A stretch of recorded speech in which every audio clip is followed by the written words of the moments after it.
Então,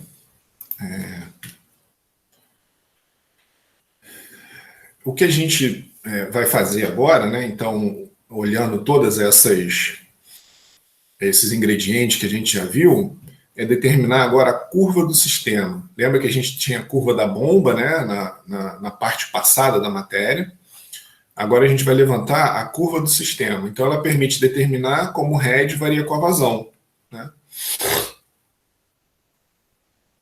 E aí, que seria, né, a variação da energia por unidade de peso que o sistema solicita em função da vazão, né? Então, esse H aqui, né, que a gente vai depois igualar ao head da bomba, né, que é justamente a bomba ela está entrando aqui, né, nessa energia necessária para o sistema, né, tá? É a energia que o sistema solicita, que na verdade, né, quer dizer, que é o que a gente vai comparar com o que a bomba fornece depois, no futuro. Então, aqui o que está mostrando aqui, ó, seria um sistema desse, né, a gente tem um reservatório de sucção, de descarga, as perdas de carga associadas à vazão, né? Então lembra que uma perda de carga associada a essa contração brusca aqui, ela dependia da velocidade ao quadrado, e a velocidade, se multiplicar pela área, você tem a vazão, né? Tá? Aqui uma perda de carga distribuída, que depende da vazão, então é energia em função da vazão para cada configuração do sistema. Tá? Então, aqui está a expressão da perda de carga distribuída, né? Total, desculpa, né? Aqui é distribuída, aqui é localizada. V ao quadrado sobre 2G, escrevendo em função da vazão, a gente tem uma relação, né, entre perda de carga e vazão quadrática, né? Então, a perda de carga, ela aumenta de forma quadrática com a vazão. Então, está aqui, ó, o head em função da vazão é igual a dois termos que não dependem da vazão, né? Aqui a diferença de pressão e a diferença de desnível dos reservatórios, mais esse termo aqui de perda de carga, né? Que depende da vazão ao quadrado. Então, para a gente levantar a curva do sistema, a gente vai definir alguns pontos, aí o que está falando aqui, né? Acima, uns abaixo da vazão de projeto, usando essa expressão. A gente vai ver em alguns slides mais para frente. Esse termo aqui, que não depende da vazão, né, essa diferença de pressão e diferença de nível, a gente pode chamar de H estático. Tá? Só para, enfim, só para tirar ali os termos que dependem da vazão. Então, head em função da vazão é um H estático, mais alguém que depende da vazão ao quadrado. E aí a gente fica com isso daqui, ó, com uma curva desse jeito aqui. Ó. Então, se a gente coloca a vazão na abscissa e o head na ordenada, a gente tem, para vazão zero, se o sistema não tem nenhuma vazão, a gente tem o H estático, né? É quanto que o sistema demanda sem vazão, seria isso, né? Tá? À medida que a vazão vai aumentando, esse termo aqui, né, vai aumentando de forma quadrática, e aí a gente tem essa curva aqui, ó. Tá? Então, para vazão 1, que seria zero, tem só o head 1, né? Para vazão 2, a gente teria o head 2, para vazão 3, o head 3. E aí a gente levanta uma curva head vazão do sistema. E aí eu botei isso daqui, né? Faz mais sentido para aplicações industriais do que residenciais, né? Em casa, né? Se você tiver uma cisterna que está bombeando fluido para a caixa d'água, uma cisterna no nível da rua, né? E a caixa d'água lá no alto da sua casa, você vai ter simplesmente um ponto de vazão e de head, né? Teria uma vazão pretendida e um head pretendido, por exemplo.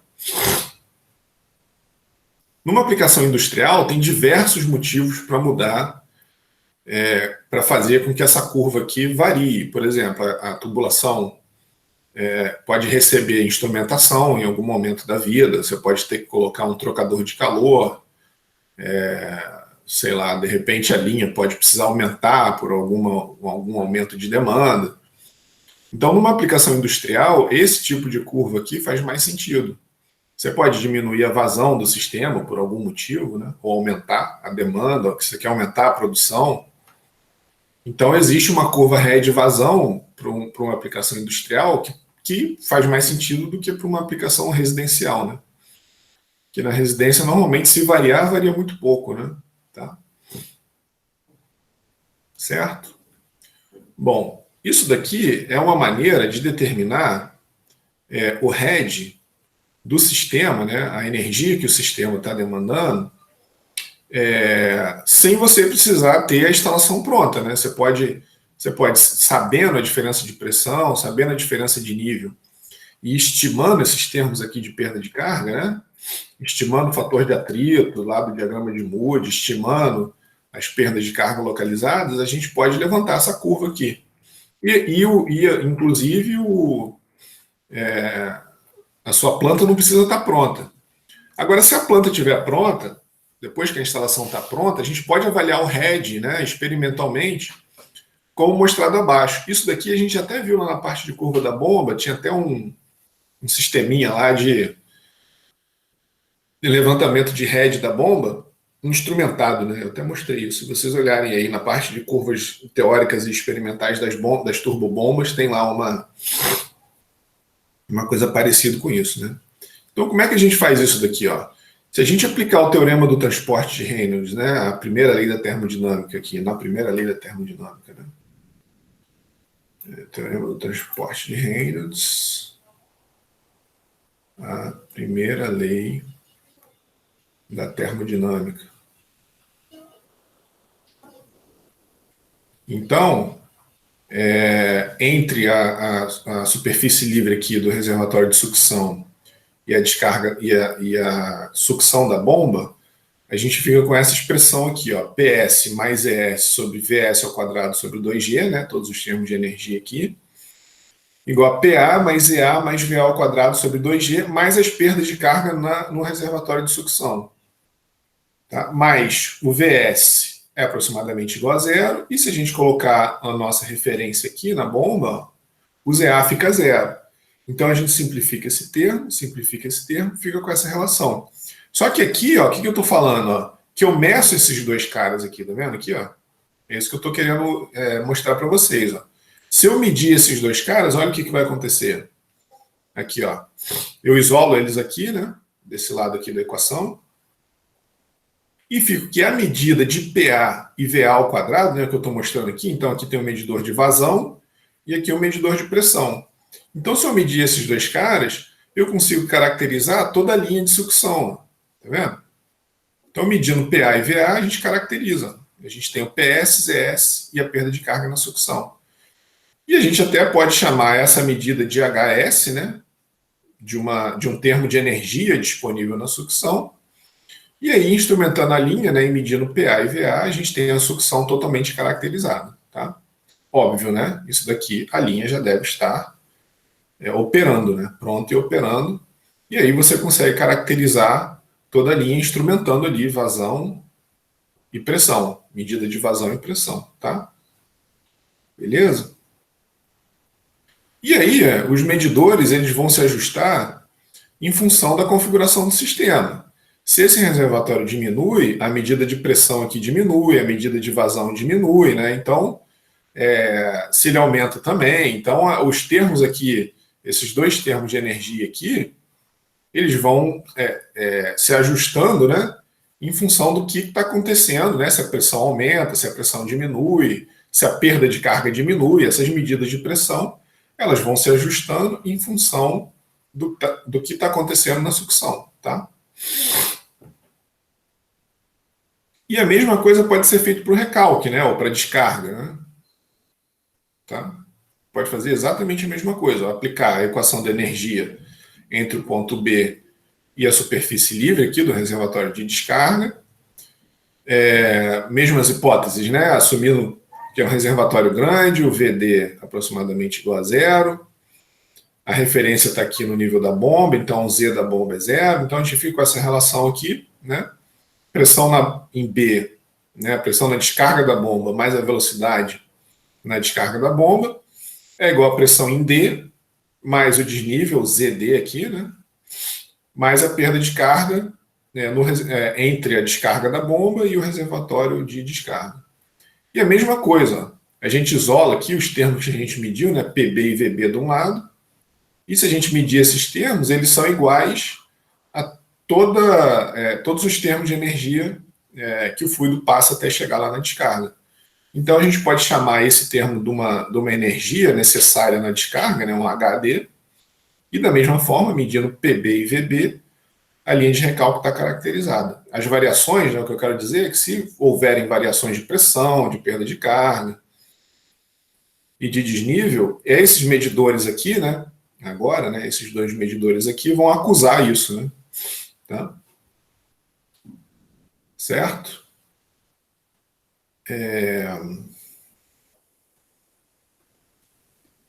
Bom, então a gente tem aqui, né, medindo, caracterizando, ou usando essas medidas aqui, né, na sucção e na descarga, a gente caracteriza toda a energia que eventualmente está disponível, né, na sucção e a energia que é necessária na descarga. Tá? Fazendo essa medida e, de novo, né, enfatizando que isso daqui só é possível quando a linha já está instrumentada. Né? Tá? Então a gente pode usar essas medidas para caracterizar toda a linha.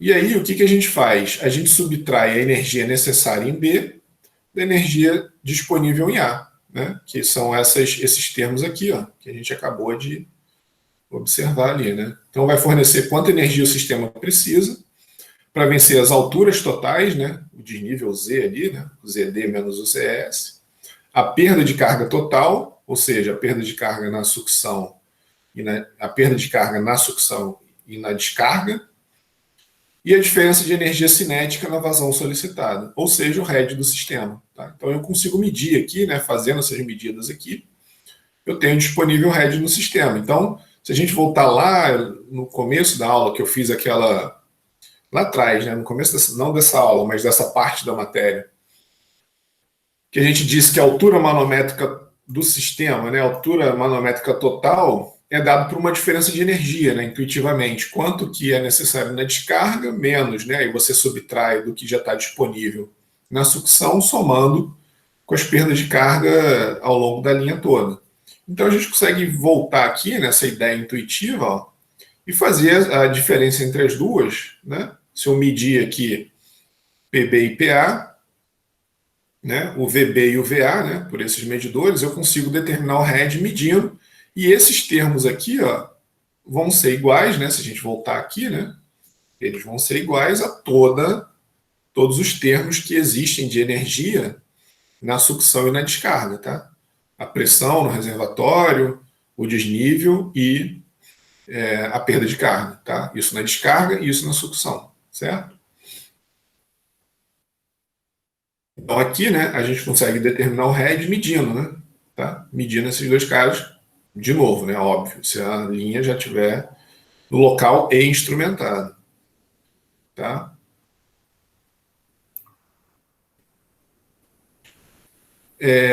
Aqui, ó, observa que a gente desprezou esse desnível aqui da bomba, né? Ou desnível dos reservatórios. Eu vou fazer um exemplo que isso daqui vai aparecer. Aí vai ficar mais geral, tá? Se eventualmente as áreas forem iguais, pela continuidade, VB igual a VA, né? Se a tubulação de sucção for igual à tubulação de descarga, a gente não precisa nem do medidor de vazão, porque a energia cinética não vai variar, é só a gente medir a diferença de pressão entre PB entre B e A, que a gente consegue caracterizar toda a linha, tá? Beleza? A gente tem a energia requisitada pelo processo ou a que está sendo fornecida pela bomba. Tá? E a gente consegue avaliar se o sistema está operando conforme dimensionado na vazão de projeto, tá? Por essa expressão aqui. Se a bomba, se você medir esse head aqui e esse head estiver fora da faixa de operação da bomba, a bomba tem que ser trocada, né? Tá? Se na real, né, você foi lá, botou sua bomba para funcionar e o head não deu o que está na faixa de operação, se estiver muito fora, né, o que eu quero dizer é isso daqui, ó. A gente tem a curva head vazão da bomba, e aí digamos que ela seja assim, né? E aí vamos dizer que o fabricante diz que, não sei, eu vou chutar aqui valores, né? Que a faixa de funcionamento dela tem que estar entre 8 e 10 metros cúbicos por segundo, por exemplo.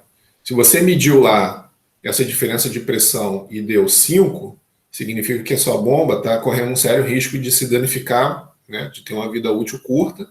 E, além do mais, ela está fora do ponto de máxima eficiência. Né? Normalmente, o ponto de máxima eficiência está aqui no meio da faixa de operação. Então, na melhor das hipóteses, né, você pode trocar a bomba e colocar uma com a potência menor, que você vai estar economizando energia. E a recíproca é verdadeira. Se a vazão estiver muito acima aqui, significa que você tem que colocar uma outra bomba com a potência maior, senão essa que você está usando vai se danificar. Tá? Beleza? Aqui, ó, aqui está um exemplo de aplicação dessa relação. Ó, um sistema de bombeamento, aí aqui tem várias bombas, né? Mas digamos que a gente estivesse olhando para essa bomba aqui, tá vendo? Aqui, ó. Então o fluido entra aqui e sai por aqui, né? Aqui é a sucção, aqui é a descarga. Então, ó, um sistema de bombeamento trabalha com vazão de 1.100 metros cúbicos por hora. O diâmetro da tubulação de aspiração é 400 milímetros, ou de sucção, né? Então aqui no ponto A o D é 400 milímetros e a descarga é 380 milímetros. Então aqui no ponto B, né, o DB igual a 380 milímetros. Aí ele tem lá um manômetro na descarga situado a 0,7 metros acima do eixo da bomba, indica uma pressão de 2,2 kgf, quilograma-força por centímetro quadrado. Então o Z está aqui, né? Ele está dizendo que esse medidor de pressão aqui está 0,7 metros acima do eixo da bomba. E ele está medindo 2,2 kg/força por centímetro quadrado.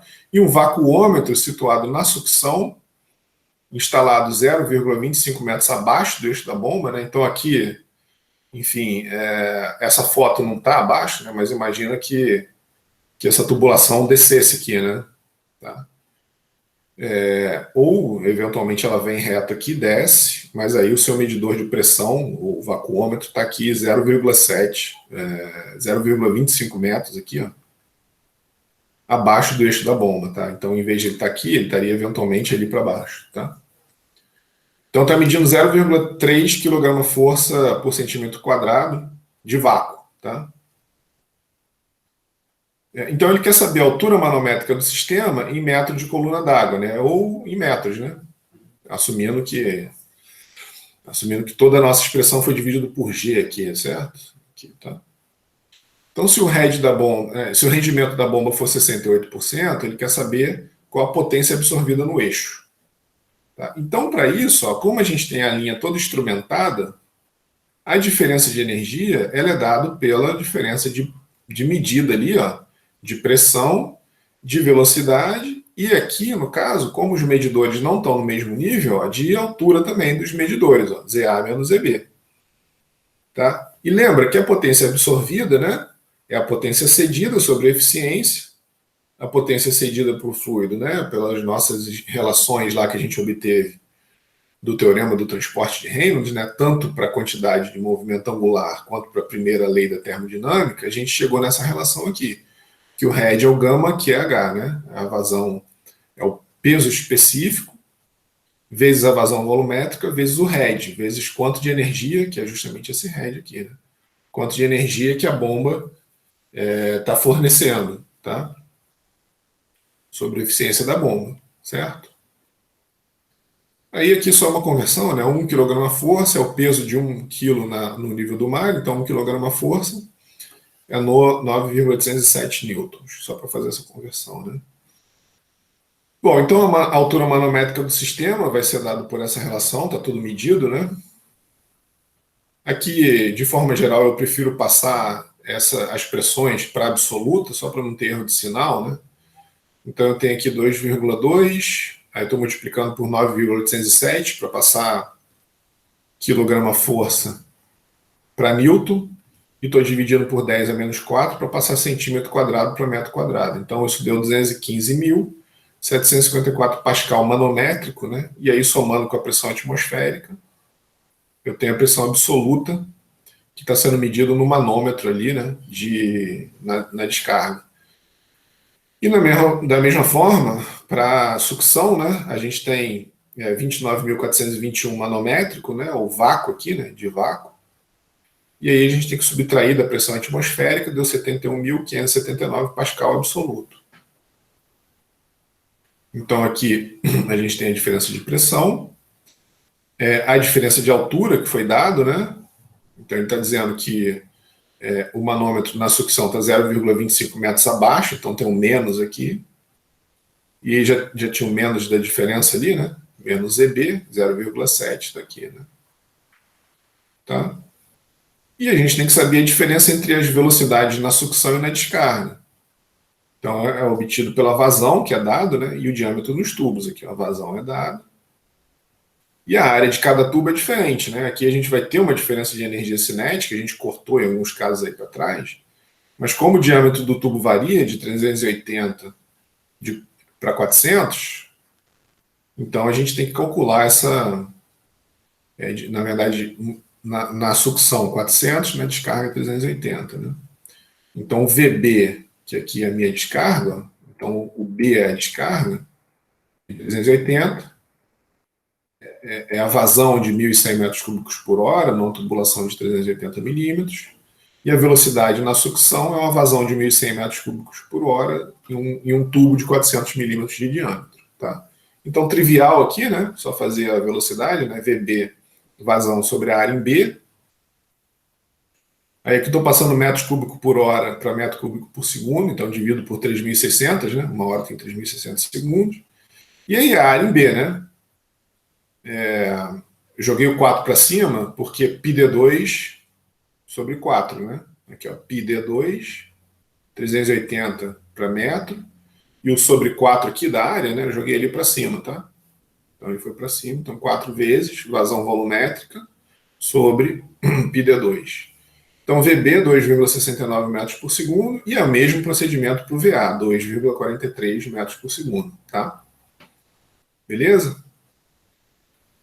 Bom, aí, ó, o que eu fiz aqui? Só para ter uma ideia de ordem de grandeza, que normalmente é isso mesmo, né? Salvo algumas pequenas variações. Mas olha só, a energia que a bomba precisa fornecer, ela basicamente tem uma componente muito grande da diferença de pressão. A diferença de energia cinética não é tão grande, porque o diâmetro dos tubos é pequeno, a diferença, desculpa, né? A diferença de diâmetro não é tão grande.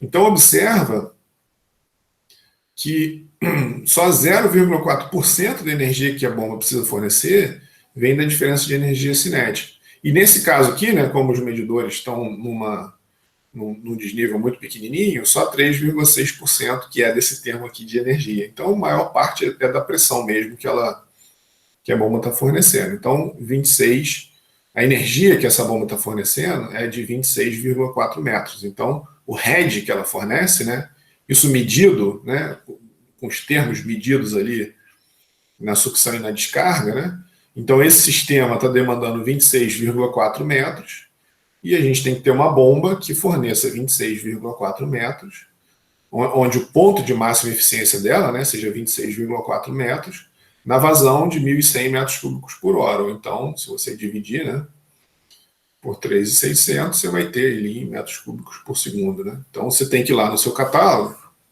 e pegar uma bomba que tenha a máxima eficiência, né? Aqui estaria a eficiência máxima. Né? O ponto de operação aqui da vazão seria 1.100 sobre 3.600, né? Fornecendo um head de 26,04 metros. Tá? Beleza? E a potência absorvida pelo eixo da bomba, né, vai ser aí a expressão, né, gama vazão, né, aí aqui 1.100 dividido por 3.600, vezes o head sobre a eficiência da bomba, 0,68. Então essa bomba aqui, ele está dizendo que a bomba, então ele já tem uma bomba ali, né, operando, ele está dizendo que essa bomba tem uma eficiência de 0,68, então ela está consumindo 114,65 kW. Tá? Então, esse é o consumo no eixo da bomba. Então, de novo, lembra disso, né? Isso daqui é uma coisa interessante. Ó. Isso daqui deveria ser um motor elétrico. Deixa eu ver se eu desenho melhor aqui. Ficou bem tosco, né? O motor elétrico ficou bem Bem esquisito. Deixa eu fazer melhor aqui. Então, ele é mais abauladozinho assim, né? Opa, acho que melhorou, hein? Aqui tem um eixo, né? Aí, eventualmente, umas ranhurazinhas, ó. Ficou maneiro o motor, hein? Aqui, o motor elétrico, ele consome uma certa potência, né? Uma certa potência elétrica, né? Essa potência elétrica, ela é fornecida para o eixo aqui, né? Claro que essa potência que ela consome é maior do que a potência no eixo, certo? O que a gente está calculando aqui é a potência que a bomba demanda no eixo aqui, ó. Tá? Então daqui isso vai ser ligado na bomba que é lá o meu impelidor, né? Então o que eu estou calculando é esse termo aqui de potência cedida. Deixa eu pintar de outra, deixa eu apagar essa parte aqui de cima. O que eu estou dizendo é o seguinte, ó. Esse termo aqui, ele representa, até aqui, né, a potência cedida ao fluido, né, a potência que o fluido recebe aqui. Quando eu divido por 0,68, eu estou querendo saber a potência que o eixo da bomba está demandando. Mas se eu quiser saber a potência que esse motor está consumindo, eu tenho que ir lá e saber a eficiência elétrica desse motor, né?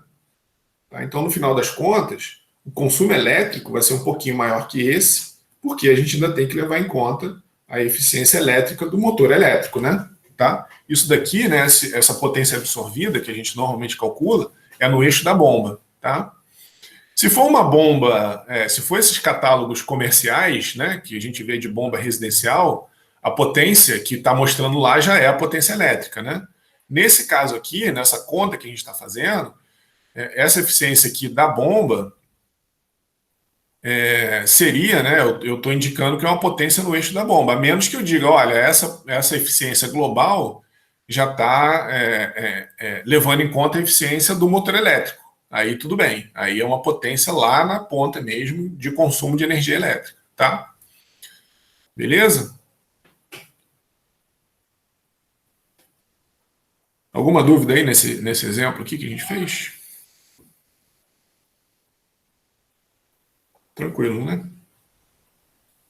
Bom, aí então a gente viu a curva do sistema, né? A gente começou falando da curva da bomba lá na parte anterior da matéria, né? Agora a gente está falando de curva de sistema. E aí o que a gente quer no final das contas, né? A curva do sistema é confrontada com a curva da bomba, tá? Opa, confrontado mesmo, né? A curva do sistema é confrontado com a curva da bomba. Então, o ponto de operação é sempre na interseção dos dois. Aqui, ó. Aqui a gente tem em azul claro a curva head vazão da bomba, lembra? Aqui é um exemplo, vamos dizer assim, genérico aí, né? Uma curva desse jeito aqui, azul claro. Ó. E aí a gente tem uma curva vermelha aqui, que é a curva do sistema, a head vazão do sistema, que a gente pode ter levantado, por exemplo, como foi mostrado aqui, né? Como foi mostrado nesse aqui, ó. Pode ter levantado dessa forma aqui, ó. Você tem a curva do head sistema medido dessa forma, e aí você vai lá e compara com o que a bomba está demandando. E onde vai ser o ponto de operação? É sempre na interseção dos dois. Vai ser nesse ponto aqui, ó. A curva head sistema da bomba, a curva head vazão da bomba, a curva head vazão do sistema. Então, na interseção dos dois é o ponto de trabalho. A bomba só funciona ao longo da sua linha de trabalho, tá? Nesse ponto aqui, a gente vai ter uma eficiência associada e uma potência absorvida associada aqui, tá? A esse ponto, certo? Então, a curva de potência absorvida é essa roxa aqui, né, contra a vazão. A curva da bomba, né, isso daqui da bomba. Aqui o head vazão do sistema, head vazão da bomba e eficiência da bomba, tá? Beleza? De forma geral, as curvas têm essa cara. Normalmente você pode ser dado em forma de tabela, né, que é muito mais conveniente para ler, tá?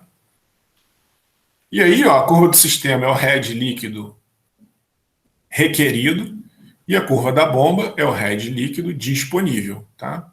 Aqui é quanto você tem de energia ao longo, né, para essa configuração de head de vazão e na outra ponta, né, a gente tem quanto que um sistema operando nessa curva ré de vazão consegue fornecer de energia. Tá? E está aqui o ponto de trabalho, que é a interseção dos dois. Certo? E aí, ó, o ideal, né, o mundo ideal é quando essa interseção se dá aqui. Ó. Se eu tivesse, por exemplo, para esse caso, uma curva ré de vazão de uma bomba, né, que a eficiência máxima estivesse aqui, certo? No ponto de trabalho. Ou nesse caso aqui, ó, desse sistema, escolher uma bomba que a interseção seja no ponto de máxima eficiência. Tá? Mas nem sempre isso é possível. Se você, por exemplo, tiver na sua empresa uma bomba lá que está parada e você não quer comprar outra, eventualmente você opera fora do ponto de máxima eficiência e tudo bem. Você gasta um pouquinho mais de energia, talvez aqui, né? Ou não está no ponto de melhor uso da bomba, mas beleza, você consegue pelo menos não ter um gasto de comprar uma bomba, né? Você abre mão de operar no ponto de máxima eficiência, mas pelo menos você não precisa comprar uma bomba, tá? Certo? Então aqui seria a eficiência dessa bomba máxima, o head que ela fornece no ponto de máxima eficiência e a potência absorvida no eixo da bomba no ponto de máxima eficiência. Aqui, ó, nesse caso, né, a gente está numa eficiência eta-T de trabalho, no ponto de trabalho aqui, né, que é um pouquinho abaixo da eficiência. O head aqui, ó, de trabalho também está um pouquinho abaixo. E a potência absorvida está consumindo mais, tá vendo aqui? Ó? Ela é menos eficiente, né, e está consumindo mais do que ela consumiria se estivesse trabalhando no ponto de máxima eficiência. Tá? Se você quiser que eficiência seja uma preocupação fundamental, aí não tem jeito, né? A bomba tem que ser, você tem que mudar de bomba e colocar uma nova para operar mais perto do ponto de máxima eficiência possível, tá? Aí, claro, depende de cada aplicação, aí cada processo vai ter sua demanda. Uma coisa que a gente vai ver na próxima parte do curso é a modificação do ponto de trabalho. Então, da mesma forma que a gente viu lá atrás, uma curva ré de vazão de uma bomba para diversos diâmetros de impelidor, a gente consegue também, em algumas bombas, né, usando inversores de frequência, mudar a velocidade de rotação da bomba, tá vendo aqui? Ó? E aí, isso é muito conveniente, porque a gente consegue, para a mesma bomba, ó, mudar completamente a curva ré de vazão dela, tá vendo? Então não precisa trocar de bomba, é só você pegar uma inversor de frequência e mudar a velocidade de rotação da bomba. Então tá aqui, ó, a faixa de trabalho da bomba, essa faixa cinza claro aqui, né? Então ela tá sempre, para qualquer vazão, ela tem que estar dentro desse envelope aqui, ó. Né? Para qualquer combinação ré de vazão, ela tem que estar dentro desse envelope. E essa curva marrom aqui, ó, ela indica o ponto de máxima eficiência. Tá? Então, eventualmente, se eu tiver eventualmente num processo que demanda 1.600 galões barris por dia, isso daqui é uma bomba de petróleo, por isso que é essa unidade, né? E um desnível de quase 60 pés, né? Eu tenho que operar ela a 90 Hz. Se isso cair por algum motivo, né, por uma outra combinação aqui, sei lá, 1.500 barris por dia a 30 pés, aí eu tenho que abaixar a velocidade de rotação para 70 Hz aqui, tá? Então você consegue, é muito interessante essas bombas com inversores de frequência, né, no motor elétrico, porque aí você consegue ter ela fica muito robusta, né? Ela fica muito, você consegue usar ela numa faixa muito ampla de operação, tá?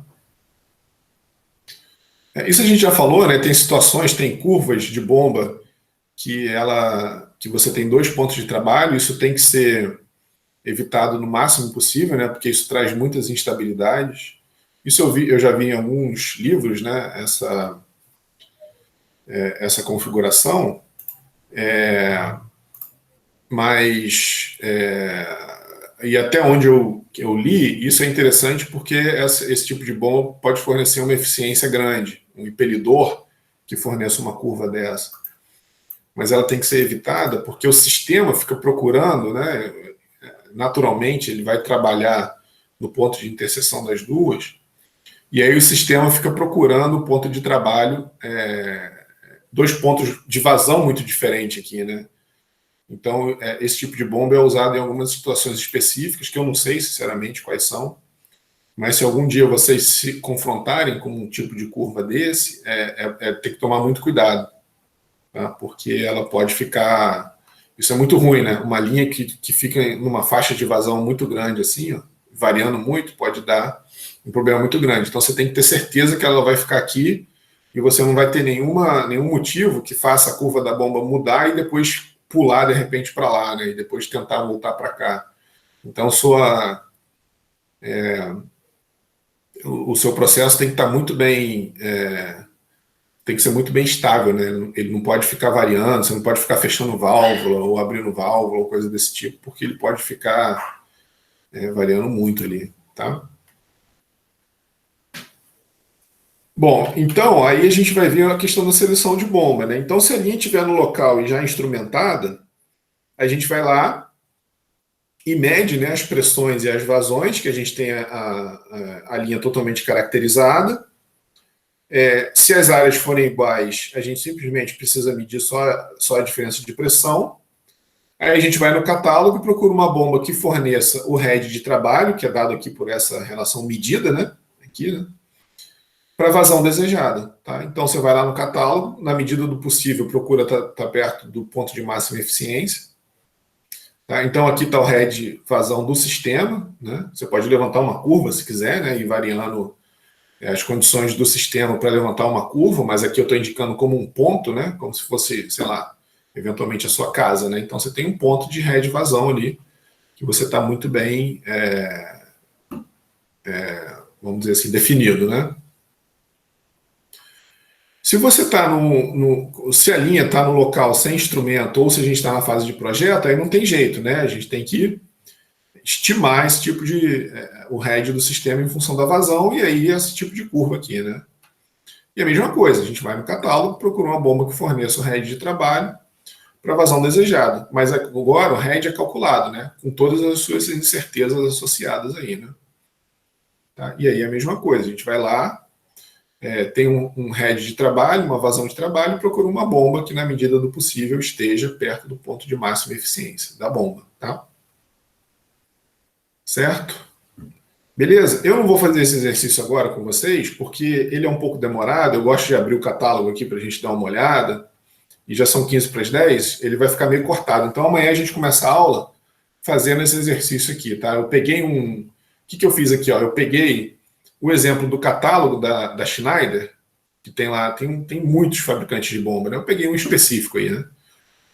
Porque no catálogo ele mostra mais ou menos como dimensionar uma bomba. Claro, sem falar de equação de energia, sem falar de nada disso, né? Ele mostra lá umas equações empíricas lá que ele não explica de onde vem, mas a gente, como engenheiro, sabe calcular isso de forma muito mais coerente, né? E aí eu comparei o que a gente vai calcular aqui pelo nosso método com o método da Schneider, né? Para a gente ver o que vai dar, tá? Então, amanhã a gente faz esse exercício, né? Então, aqui seria uma bomba, tem um poço, ele chama aqui de reservatório inferior, pode ser uma cisterna, né? Pode ser um poço artesiano. E aí ele está bombeando, aqui está a casa, a caixa d'água, né? E aí tem uma tubulação aqui com curva, né? E aí desnível e tudo mais, né? E aí está liberando a água lá para o reservatório superior, tá? Beleza? Então amanhã a gente começa a aula fazendo esse exercício aqui, certo, galera? Alguma dúvida aí, alguma pergunta?